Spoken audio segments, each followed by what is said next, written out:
First off, man, how y'all been? It's another episode of Notable Inmates in the prisons that occupy them. But first, get your lighters ready, because it's going to be a good one. Okay, so we're going to take a trip to FCI Cumberland. Federal Correctional Institution Cumberland is a medium security United States federal prison for male inmates in Maryland. It is operated by the feds, you dig, the United States Department of Justice. The facility also has a satellite prison camp for minimum security male offenders. FCI Cumberland is located in western Maryland, 130 miles northwest of Washington, D.C. Real quick, is it pronounced Maryland or Maryland? Like, how do you say that? Because it's spelled Maryland. You know, it's kind of like with Terre Haute. Terre Haute, I think it's pronounced Terre Haute. But anyways, FCI Cumberland also has a license plate manufacturing center where inmates produce license plates used on federal government vehicles. I remember when I was younger watching something that showed, I think it might have been in California or something, like they were like making like all the license plates. I think all license plates are actually made in prison, if my thoughts are correct. So, peep gang, let me put y'all up on a little something. Back in July 21st, 2010, a few months before my daughter was born, an inmate and a former NYPD officer, Commissioner Bernard Kerick, used the social website Twitter to post his opposition to the opening of the Park 51 Islamic Community Center near Ground Zero. The post read, and I quote, "If we let them defile Ground Zero with a beachhead for Sharia, we will validate their sense of victory on 9/11 and encourage future attacks on America. No mosque at Ground Zero," and included a link to a web video showing the Twin Towers falling. The Federal Bureau of Prisons official told Salon, inmates don't have internet access. He probably has a family member doing it for him. The official also said Kerick may have access to something called True Links, a prison email system that allows inmates to exchange emails with people, typically family members or friends, on the approved list. So, y'all ready to get to this list of people? I am.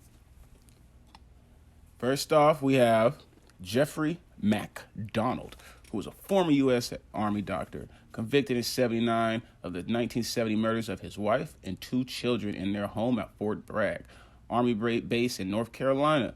The case was the subject of author Joe McGinnis' book and NBC's miniseries Fatal Vision. Any of you guys ever hear about this dude? That was way before my time. Next, we have Javaid Vittorio Perwaiz, former OBGYN in Virginia who performed unnecessary surgeries, including hysterectomies and sterilizations on women. Oh, he's just a weirdo. And he's serving a 59-year sentence, and he's scheduled for release in 2070. Yeah, they cooked his ass. He ain't going. He's stuck. He ain't getting up out of there, player. Next, we have Clayton Wagner, convicted of escaping federal prison, bank robbery, unlawful possession of an unregistered bomb device, felon escapee, possession of firearms, and carjacking.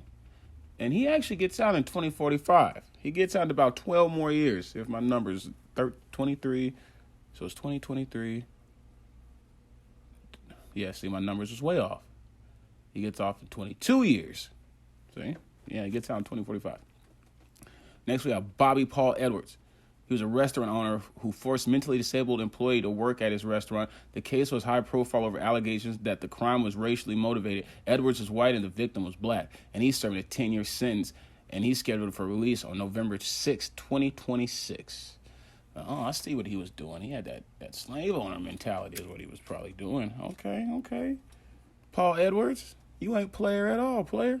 Next, we have Gordon Ernst, former Georgetown University men and women's tennis coach, pled guilty to conspiracy to commit federal program bribery, 3 counts of federal program bribery, and filing false tax returns for failing to report many of the bribery payments as part of the Varsity Blues scandal. I have mentioned so many people from this damn Varsity Blues scandal. Do y'all remember the movie? Any of y'all like that movie? It was a pretty cool movie. But he's serving a 30-month sentence, and he's scheduled for release on March 8th, 2024. So he got less than a year, and he's home. He's free. Next, we have Joseph Watts, high-ranking associate of the Gambino crime family. He was found guilty in 2011 for his part in a 1989 murder conspiracy on orders of John Gotti. And he was released from custody January 14th, 2022, after serving 11 years. So y'all remember the guy that I mentioned before, Bernard Kerick? Well, peep game. That's the former NYPD commissioner and Homeland Security Secretary nominee under President George W. Bush, who pleaded guilty in 2009 to tax evasion for accepting services from a company in return for his assistance in obtaining a city construction permit. But he only served 3 years, and he was out in 2013. Next is Jack Abramoff.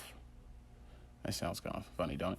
He's a former D.C. lobbyist at the center of the largest lobbying scandal in U.S. political history. He pled guilty in 2006 to fraud, tax evasion, and conspiracy to bribe public officials.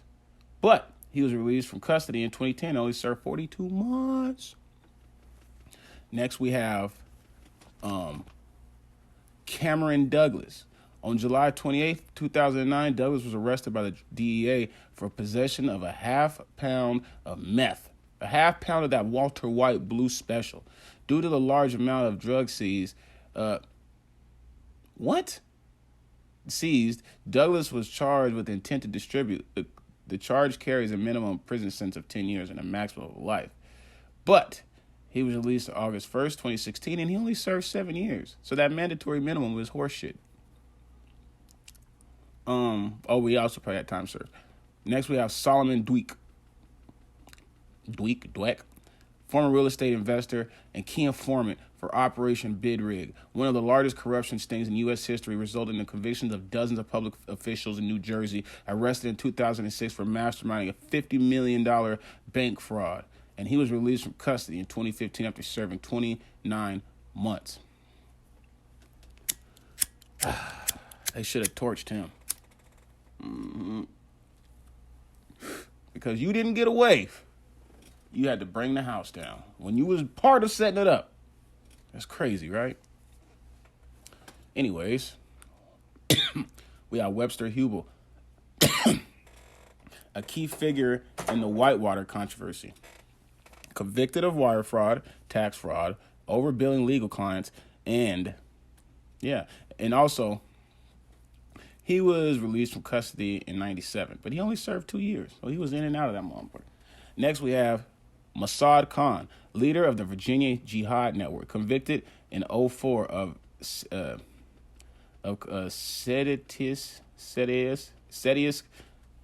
seditious conspiracy and other charges for attending a terrorist training camp ran by the terrorist group Lashkar-e-Taiba and purchasing weapons in preparation to undertake violent jihad. Several co-conspirators were also sentenced to prison. He was released in 2018 after Judge Leonie Brinkema determined that the sentences of the men involved in the plot were draconian and vacated their sentences. As of 2020, all members of the network have been released from prison. Draconian, huh? The person who said that couldn't even probably spell draconian. I always thought that was a cool name. But anyways, you know what to do, players. Subscribe, drop some likes. Let me know something in the comments, man. Tell me something in the comments. Talk to me. I read, I talk back. Appreciate y'all for watching. Yes, sir, ski.